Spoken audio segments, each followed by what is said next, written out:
परभणीमध्ये 10 वर्षीय मुलीवर अत्याचार झालेला आहे। नवा मोंढा पोलीस ठाण्यात 2 आरोपींवर गुन्हा दाखल आहे। अल्पवयीन मुलगी भंगार वेचण्याचं काम करत होती असं कळतंय। पीडित 10 वर्षीय मुलगी भंगार वेचण्याचं काम करते। भंगार गोळा करण्याकरता हडको लगत असलेल्या कॅनॉल परिसरात गेल्या होत्या।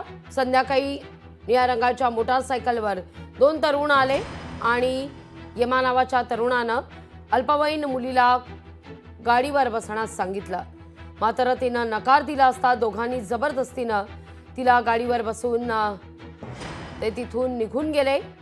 एका पडक्या घरात नेऊन तिच्यावर अत्याचार केला।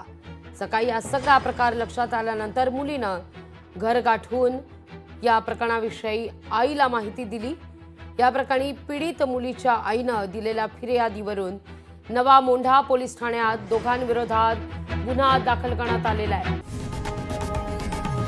लोकशाही मराठी ऐका, पहा, जागरूक रहा।